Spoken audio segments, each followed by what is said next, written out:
જૂનાગઢના માણાવદર રાજપૂત સમાજ ખાતે અનામત મુદ્દે સવર્ણોની મીટિંગ મળી હતી, જેમાં અનામતના લાભથી વંચિત તમામ જાતિના લોકોને જોડાયા હતા।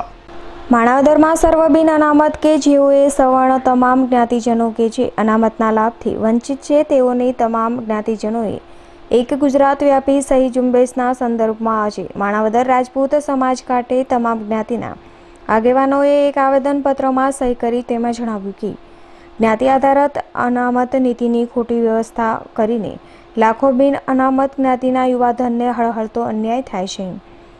આ વ્યાખ્યા બદલીને અનામત એટલે મિનિમમ ગેરંટી મુજબ ન્યાયી વ્યાખ્યા કરવા જણાવ્યું। અખિલ યુવા સંઘ માણા તાલુકા રાજપૂત યુવા સંઘનો પ્રમુખ આજે રોજ ડૉક્ટર જયંતિ સાળા સાહેબના અધ્યક્ષસ્થાને અનામત વિશે કે જે અનામતની અંદર મારા બાપનું તમારા મારો ભાગ એ અનુસંધાને એક રાજપૂત સમાજ, પટેલ સમાજ, લોહાણા સમાજ, બ્રહ્મ સમાજ આ બધાના આગેવાનોની રૂબરૂની અંદર એક મિટિંગનું આયોજન થયું। આ મિટિંગ અંદર કે મારા બાપનું તમારા મારો ભાગ તો અન્યાય અમને હળહળતો અન્યાય છે એના માટે આ આવેદનપત્ર અમે સહી બધી તમામ તાલુકાના પટેલ સમાજ, તમામ સમાજની સિંધી સમાજ બધેની સહી કરાવી અને આજે અમે આવેદનપત્ર અમારા ડૉક્ટર જયંતિ સાળા સાહેબને સુપ્રત કરીએ છીએ અને આનું સંધાને જરૂર પડશે તો અમે ગમે કરવા તૈયાર છીએ। કોઈ જ્ઞાતિઓને અન્યાય કરીને બીજાને લાભ ના આપી શકાય છે, ન્યાય ઉચિત નથી। હાલ 4 થી 5 વર્ષમાં સરકાર આ નીતિ જ બદલી ગઈ છે, ત્યારે 100ની ભરતી કરવાની હોય અને જનરલ કેટેગરીમાં 20 મહિલાઓ પસંદ થાય છે તો મિનિમમ ગેરંટી મુજબ 33%ના હિસાબે 13 મહિલાઓને જ અનામત મુજબ નીચેની મેરિટમાંથી લેવામાં આવે છે।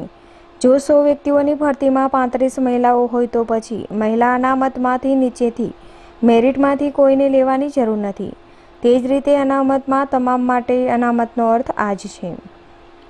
Jignesh Patel, V News, Manavadar.